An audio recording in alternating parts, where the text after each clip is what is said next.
Night falls over the English hills. The fields turn dark under a rising moon. Stone castles stand like quiet shapes against the stars. Silhouette of a castle keep on a hill, mist in the valleys. A thin mist moves over the land, clinging to the valleys. The mist wraps the silent woods. This is a place of old rules and ancient duties. These rules began to change in the year 1066. This was a year that remade the country. It brought a new king. It brought a new language for the powerful. It brought a new way of holding the land. In that fateful year, a man named William came from Normandy. He was a duke, a leader of men. He believed he had a right to the English throne. He crossed the sea with a great army of soldiers and knights. He fought a battle at a place called Hastings. The English king fell. William won the day. He became the new king of England, known as William the Conqueror. He brought with him a plan to rule his new kingdom. He had to reward his followers, control the land, keep order, and secure his power. This new order settled over the land like the evening mist, a story written in stone and soil. Feudalism is a way of sharing land, power. It is built on a simple exchange. The king owned all the land in the kingdom, at least in name. He could not manage it all himself. It was too vast, so he granted large parts of it to his most trusted men. These men were his barons. They held the land for him, not as their own property. It was a loan, given in exchange for service. This was the first and most important link in the chain of feudal life. The land was the source of all wealth and all power.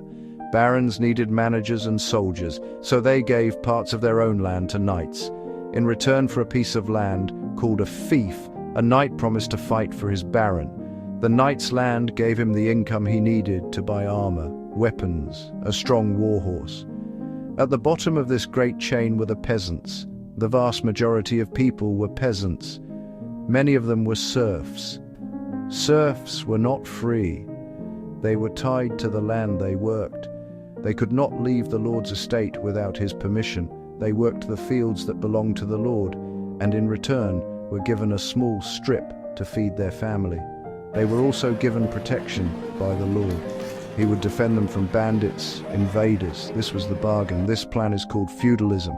It was a pyramid of promises, a web of duties. The king was at the top. The land flowed from him. Loyalty flowed back to him. Each person had a place. Each person had a role to play. Power flowed down from the king. Loyalty and service flowed up from the peasants. It was the unwritten law of the land. At the very top of the feudal order stood the king. He was the ultimate authority. He had the most power. He could make laws for the entire kingdom and call his barons and their knights to war. His court traveled with him, officials, clerks, servants. His power was not absolute. He was expected to rule justly and consult his great lords. If a king was weak or cruel, his barons might rise against him. Below the king were the great lords and barons, tenants-in-chief who held land directly from the monarch. They ruled wide, sometimes scattered estates. They held their own courts, judged local crimes. They collected taxes, collected rents. They lived in large manors, imposing castles, surrounded by household knights and retainers. They were the king's closest advisors, forming a council to help govern. Their loyalty was the bedrock of the king's power. Their rebellion could shake the realm. Below the barons were the knights, the backbone of the feudal army. A boy of noble birth trained as page and squire, to ride, wield sword and lance, bear a shield. He served an older knight, caring for his armor and his horse. When his training was complete, he could be made a knight in a special ceremony. He lived by a code of duty known as chivalry, courage, loyalty, honor. They served in war and in peace, defending castles, guarding roads, helping administer estates. For their service, they held land and lived as nobles far above the peasants. Life for a peasant was hard and unforgiving. Most lived in small, clustered villages. Houses were simple, wattle and daub walls, straw thatch, packed earth floors strewn with straw. A fire pit gave heat and light. Smoke escaped through a hole in the roof. Light was scarce. Windows were small and unglazed. People slept on straw or simple frames. Furniture was minimal. Families lived in close quarters, often sharing space with small animals in winter. Their diet was simple: bread of rye or barley and a thick porridge called pottage, peas, beans, and whatever could be grown. Meat was rare, often a pig salted for winter. They drank weak ale or beer. Water was often unclean and unsafe. Their days were governed by the rising and setting of the sun, work at dawn, home at dusk. It was a life of constant physical labor for men, women, and children. Their survival depended on harvest and their lord's goodwill. They farmed scattered strips and owed labor on the lord's domain. They ploughed his land, sowed his seed, and harvested his crops before their own. They paid rents, grain, eggs, even live chickens. They paid to grind grain at the lord's mill and to bake bread in his oven. In late winter and spring, ploughing began, slow, back-breaking work. Fields were sown, wheat, barley, oats, seed scattered by hand, the village's hope cast into the soil. Summer brought weeding, repair of fences and ditches, shearing sheep and stacking hay. Then the harvest, a race against time and weather. Autumn meant threshing, milling, salting and smoking meat and gathering wood.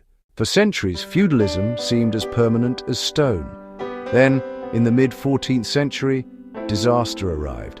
A terrible disease, swift and deadly. We call it the Black Death. It traveled along trade routes from Asia to Europe, and in the summer of 1348 to England. It spread from the southern ports, village to village, town to town. High fevers, painful swellings, dark blotches. Most who caught it died within days. It killed rich and poor, young and old, lord and peasant alike. The death toll was catastrophic. Entire villages were wiped out, houses left empty, fields untended. Too few and too frightened to bury the dead properly. The agricultural year was shattered. Grain rotted on the stalk. Livestock wandered unattended. Fear and grief were everywhere. Priests died. Communities lost guidance. The deaths created a massive labor shortage. Suddenly, the most valuable commodity was not land, but people. The rigid bonds tying peasants to the land began to weaken. The king and parliament tried to stem the tide. Laws like the Statute of Labourers, freezing wages, forbidding movement. But the laws were hard to enforce. Lords quietly offered higher wages even as they supported the rules.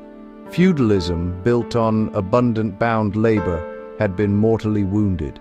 Those who survived felt a new sense of their own worth. Before the plague, there were too many people for too little land. After, lords were desperate for workers. Peasants had bargaining power. They could demand better conditions and higher wages. Some serfs bought their freedom, becoming tenants paying cash rent. The relationship shifted from obligation to contract. Rulers tried to force the world back, but economics proved stronger. The tensions finally erupted in the summer of 1381. The peasants' revolt, not just a mob, but ordinary people with clear ideas: end serfdom, abolish poll tax, fair rents, freedom to work where they pleased. Led by Wat Tyler and by John Ball, a radical priest, they marched on London and entered the city, a formidable force. They struck the king's unpopular advisors, burned the courts, destroyed records of debts and feudal obligations. Their slogan, "When Adam delved and Eve span, who was then the gentleman?" They met the young king, Richard II, who promised pardons and reforms. But in a second meeting, Wat Tyler was killed. The rebels faltered. The crown regained control.